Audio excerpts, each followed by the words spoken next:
thinking she's gonna like you? You're a loser. You hear me, Davey?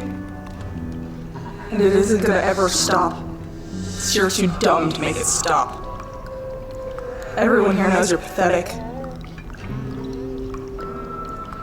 You reek like loser. This is for the need. This is 100% creepy, terrifying.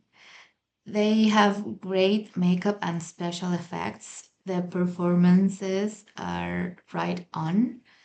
It's an interesting script, super clever title about understanding and exploring triggers and cravings and the need for keeping a keepsake, and then finally anger and other intense feelings using this particular way of um, discharging anger, and it's just brilliantly terrifying. I enjoyed it a lot. I love their special effects and also the scenes at the bathtub. It's just amazing. It's an amazing job. The Need, I thought this was really intriguing and really interesting. When it starts off, you can kind of feel like something's a little bit off with him, but you don't necessarily know.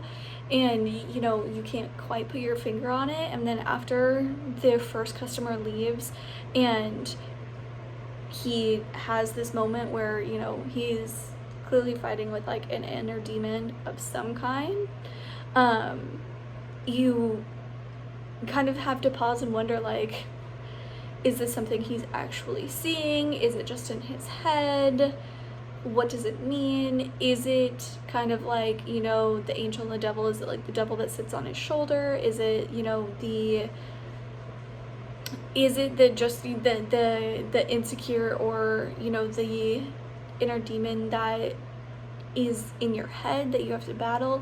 Like there's questions, and you see him gripping something, but you don't really get a good look at it. So I thought that it was really, like I said, it was really intriguing and kind of captured my attention very quickly from the initial kind of couple of interactions. And then you could clearly see like how an interaction would happen and how whoever that other being was would kind of twist and turn that interaction in kind of basically confirming his worst fears, or at least like the things, the insecure thoughts that he would have.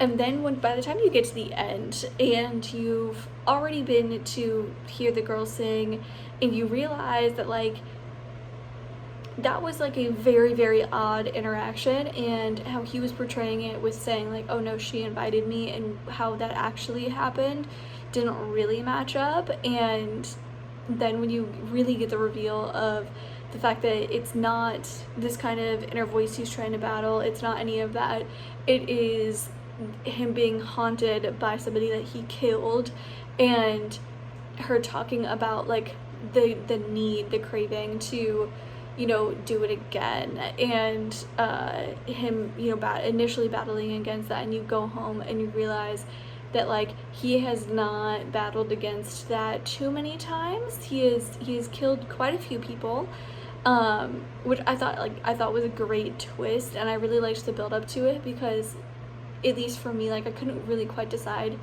what version of this was happening. Is it just his kind of innermost insecurities and he's trying to battle them to become a better person? Is it truly that these interactions are as bizarre as they seem, that he is kind of, after they've occurred, taking them and twisting them and tweaking them into something that they really weren't? Like trying to figure out exactly which of all of these things was true, I thought was great. And then adding the twist of not only did he kill the girl, not only is it her spirit that is haunting him, but it is also that he has done this many times and he switches spirit for spirit with the bones. I thought it was fantastic. The Need is a story that is very ambitious. It chooses to tell something quite sinister through the angle of a sinister main character, someone who is not necessarily very relatable and or sympathetic, but it makes us sympathize. It makes us feel the pains and the insecurities and fears of this psychopath. So that's a really ambitious angle to choose to tell a story from. In the short film, The Need, you follow the perspective of none other than a serial killer who is carrying his trophy as a means to stay connected to the deceased. Depending on which tooth he is holding, depends on which ghost is haunting him. One of the main ghosts that he ends up carrying definitely showcases the disgust of himself for the guilt that he has done, basically trying to give you somewhat of a chance to try to make him a likable character, but the fact of the matter is he is just simply not a likable character, and that is the whole point of this piece. You get to see him have an instance where he has his eyes on someone as a potential target and has this meet cute moment and chance, and as it comes into play, she doesn't even know who he is, so he's developed this whole other just fantasy playing out in his head as reality.